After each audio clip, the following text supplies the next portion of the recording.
una de las mejores, donde de verdad hemos visto también la personalidad de Christine Lagarde.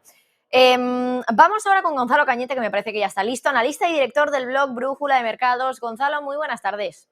¿Qué tal, Marta? ¿Cómo estáis? Bueno, decía nuestro anterior invitado, Javier Echeverri, que había visto a Lagarde incluso nerviosa, molesta, enfadada, pero que había sido una de las mejores comparecencias porque se habían tratado muchos puntos. Y ha cambiado bastante el discurso de Christine Lagarde, de ser muy duro a empezar a abrir la puerta o abrir la mente, que eso es lo que decía ella, open mind, con respecto a lo que pueden hacer con los tipos de interés a partir de septiembre. En general, resumen, conclusión que ha sacado de esta comparecencia, Gonzalo. Pues yo me he apuntado 3 puntos. A mí tampoco me ha parecido magistral y esos gestos que tenía de delirio, de agresividad hacia los periodistas, creo que forman parte del papel o del teatro que se hace para mostrar como que el BCE tiene una especie de posición propia, independiente, de la Reserva Federal, etcétera. Es decir, forma parte del show que se va haciendo constantemente por parte de autoridades europeas para simular que contienen algún tipo de independencia a la hora de decidir sus políticas, cosa que no sabemos que no es verdad.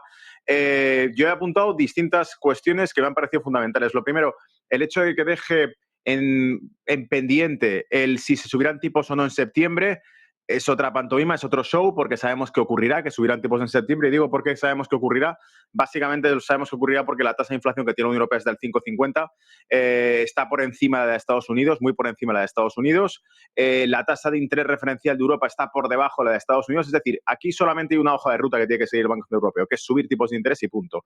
Y como esa es la única hoja de ruta que tiene que seguir, porque está muy lejos de los objetivos del 2%, por mucho que diga, ya veremos qué hacemos en septiembre, que es para lo que le pagan, para ser ambigua, los bancos centrales siempre tienen que ser ambiguos en sus declaraciones, porque si dijesen de antemano lo que van a hacer, lo descontaría el mercado, que es lo que ha hecho el eurodólar desde que habló la última vez, descontar que iba a haber una subida de tipos y que el euro iba a estar mejor pagado que el dólar. Por eso el eurodólar ha estado subiendo desde entonces. Sin embargo, ha bastado decir esto, poner en tela de juicio que en septiembre se suban los tipos de interés, ya veremos qué hacemos, ya iremos viendo, ¿no?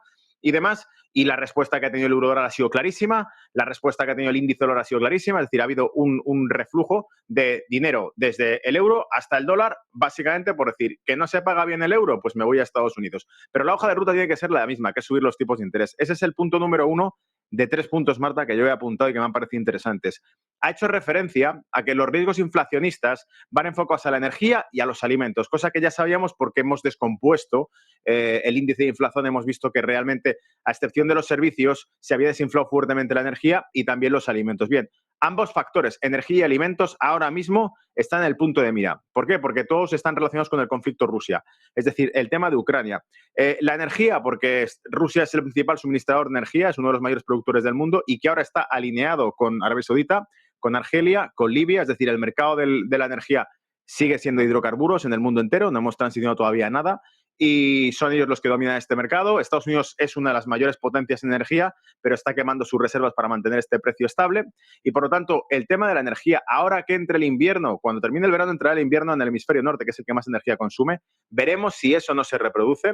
Y el tema de los alimentos, ya hemos visto que ha fracasado el acuerdo del grano con Rusia, lo cual hace que se bombardee un puerto, que es la única ruta de exportación que tiene Ucrania, que es el segundo mayor productor de grano. El primero es Rusia. Hay un bloqueo naval. Tú me dirás cómo pinta todo esto. Entonces, la inflación en alimentos podría repuntar perfectamente por este motivo, la inflación en energía puede repuntar por el motivo Rusia, y este problema, lejos de solucionarse, que es el tema de Ucrania, no se va a solucionar, sino que además, yo leía hoy en el blog precisamente que Victoria Nuland, la que fue esa funcionaria de Estados Unidos con Obama, que le cazaron una llamada con el que era embajador estadounidense en Ucrania diciendo "fuck European Union", cuando se refería a si se debían suavizar o no las sanciones contra Rusia.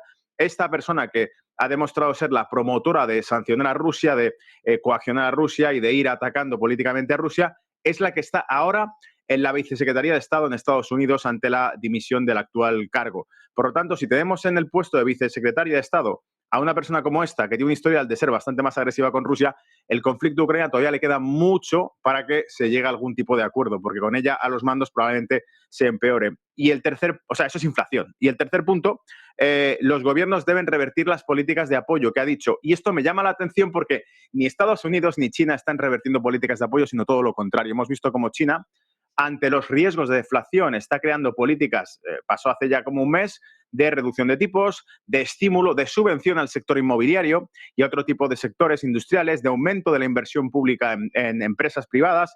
Este tipo de proyectos los está haciendo China. Estados Unidos, por otro lado, activó lo que llamaba la Reduction Inflation Act, el acta de reducción de inflación, que no era otra cosa que crear políticas de subvención interna de determinados sectores de forma encubierta y disfrazándolo como un paquete de control de inflación. Es decir, están haciendo lo contrario a lo que hace Europa. Europa está pidiendo a Lagarde que inicie o reactive las políticas de ajuste fiscal y tenemos al ministro de Finanzas de Francia que ya dijo hace como cosa de un mes aquello de que las políticas de ajuste fiscal de la Unión Europea no eran tan buenas como parecían, fracasaron porque no creaban crecimiento económico. Así que yo extraigo de sus palabras, conociendo todo el contexto en general, cosas que no son del todo positivas y que nos dejan simplemente escenarios grises en lo que se refiere a repuntes de inflación por vía energía y alimentos, por lo que hemos explicado, y los recortes de ajuste fiscal que lo único que hace es reducir el tamaño de la economía con aumentos de impuestos y con recortes de gasto. O sea que tampoco es estímulo económico por ese lado. Y el punto de que veremos qué pasa en septiembre no se lo cree ni ella